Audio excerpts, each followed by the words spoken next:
मानव का human digestive system alimentary canal और digestive gland का बना होता है। अब एलिमेंट्री कैनाल में हम देख रहे थे कि उसकी संरचना क्या होती है, उसकी एनाटॉमी और फिजियोलॉजी क्या होती है। तो जो एलिमेंट्री कैनाल का जो फर्स्ट पार्ट होता है वो माउथ कैविटी होती है। माउथ कैविटी में आज सबसे पहले देखते हैं कि दांतों की संरचना किस तरीके से होती है और कितने दांत पाए जाते हैं, यानी कि टीथ की संरचना किस तरीके से होती है और किस तरीके से दांत पाए जाते हैं। हमारे दो जबड़े होते हैं, दोनों जबड़ों में किस तरीके से दांत उपस्थित होते हैं। मानव की माउथ कैविटी में 4 प्रकार के दांत पाए जाते हैं: इंसाइजर, कैनाइन, प्रीमोलर और मोलर। इंसाइजर को कृंतक कहते हैं, कैनाइन को रदनक कहते हैं, प्रीमोलर को अग्रचर्वणक कहते हैं और मोलर को चर्वणक कहते हैं। अब इसमें से इंसाइजर को आई लिखा हुआ है, कैनाइन को सी लिखा हुआ है, प्रीमोलर को पीएम लिखा हुआ है, मोलर को एम लिखा हुआ है। अब इसमें से ये इसलिए है क्योंकि जो जबड़ों में दांत पाए जाते हैं उनको समझने में थोड़ा सा आसानी होगी और इधर ये टीथ फार्मूला समझने में आसानी होगी। यदि हम दांतों को बाहर से देखें और बाहरी संरचना देखें तो दांत कुछ इस तरीके से होते हैं। इंसाइजर इस तरीके का होता है, कैनाइन कुछ ऐसा होता है, प्रीमोलर कुछ ऐसा होता है और मोलर ऐसा होता है। कैनाइन थोड़ा सा नुकीला होता है और जो मानव का पूर्वज होता था उनमें कैनाइन नुकीला था और काफी बड़े हुआ करते थे। आज भी हम कुछ जानवरों के देखते हैं कि उनके बगल के जो दो दांत होते हैं वो नुकीले होते हैं और बड़े से होते हैं, जैसे कुत्तों के निकले होते हैं, शेरों के निकले होते हैं। तो इस तरीके के जानवरों के जितने कैनाइन दांत होते हैं वो नुकीले होते हैं और बड़े होते हैं, क्योंकि उन्हें मांस को खाना होता है। मानव भी कभी मांसाहारी हुआ करता था, इस वजह से उसके दांत नुकीले थे और बड़े बड़े हुआ करते थे। लेकिन मानव ने जब मांस खाना बंद कर दिया या फिर मानव ने मांस खाना कम कर दिया तो धीरे धीरे ये कैनाइन दांत छोटे हो गए। तो यदि हम देखें कि हमारे जबड़ों में दांत किस तरीके से उपस्थित होते हैं, तो जो जबड़े होते हैं वो कुछ इस तरीके से होते हैं और इस तरीके से दांत उपस्थित होते हैं। यदि जबड़े को हम बीच से डिवाइड कर देंगे तो आधे दांत इस साइड हो जाएंगे और आधे दांत उस साइड हो जाएंगे। मतलब कि जबड़े के आधे तरफ दांतों की जिस तरीके से संरचना होती है वो दूसरे आधे तरफ भी उसी तरीके की संरचना होती है। अब इसमें से यदि हम देखें कि आधे से एक तरफ जो बगल में दो टीथ पाए जाते हैं वो इंसाइजर होते हैं, उसके बगल में जो नुकीला टीथ होता है वो कैनाइन होता है और उसके बगल में जो दो टीथ होते हैं वो प्रीमोलर होते हैं और सबसे पीछे के दांत मोलर कहलाते हैं। इसी तरीके से दूसरी तरफ जो बगल के टीथ होते हैं वो इंसाइजर होते हैं और उसके बगल में नुकीला टीथ कैनाइन होता है और उसके बगल के दो टीथ प्रीमोलर होते हैं और फिर मोलर होते हैं। अब एक जबड़े में 4 इंसाइजर टीथ पाए जाते हैं और 2 कैनाइन होते हैं, 4 प्रीमोलर होते हैं और 6 मोलर होते हैं। जो इंसाइजर टीथ होते हैं वो भोजन को काटने का कार्य करते हैं, जो कैनाइन होते हैं वो भोजन को फाड़ने का कार्य करते हैं, यानी चीरने का कार्य करते हैं और जो प्रीमोलर और मोलर होते हैं वो भोजन को पीसने का कार्य करते हैं।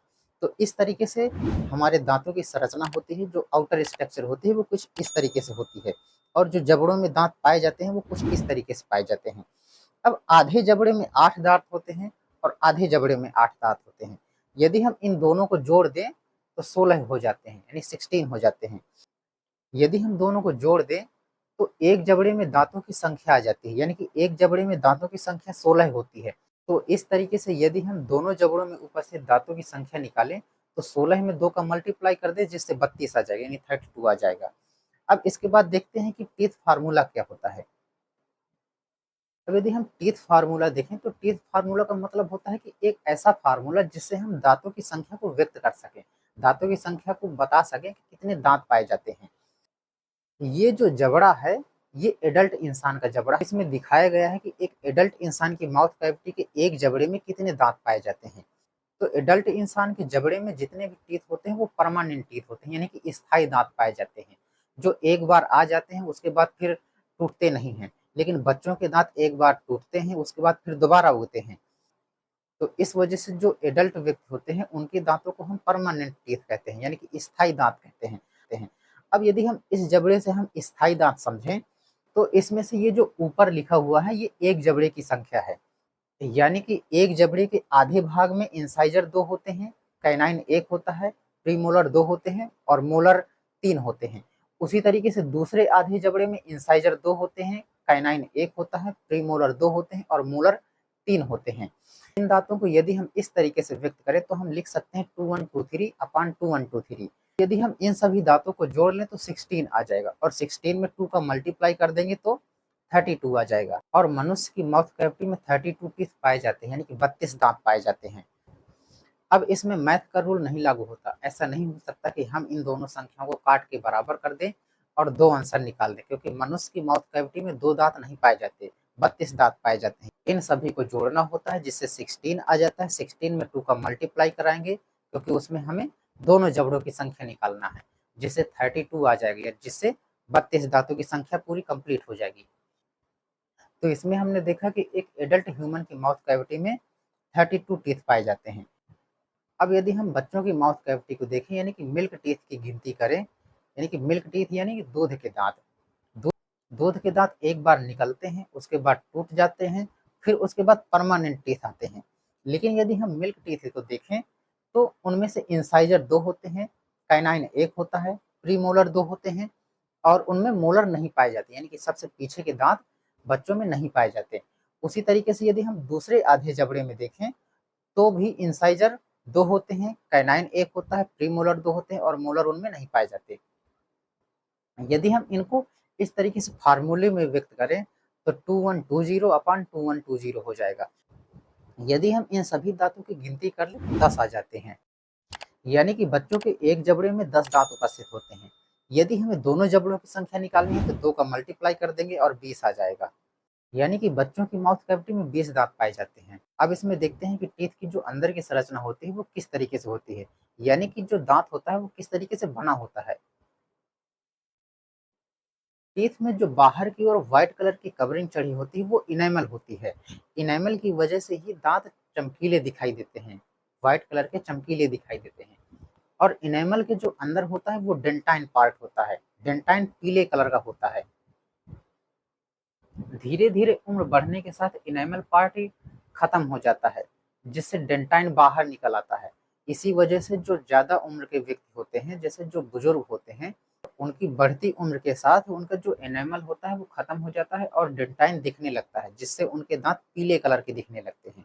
और कभी कभी क्या होता है, कुछ केमिकल का उपयोग करने से ये एनेमल खत्म हो जाता है और डेंटाइन बाहर आ जाता है, जिससे दांत पीले कलर के हो जाते हैं। और कभी कभी ऐसा भी होता है कि कुछ दवाओं का उपयोग करने से या फिर केमिकल युक्त पदार्थों का उपयोग करने से इस एनेमल के बाहर एक कवरिंग चढ़ जाती है, पीले कलर की एक कवरिंग चढ़ जाती है, जिससे दांतों का जो कलर होता है वो पीला दिखाई देने लगता है।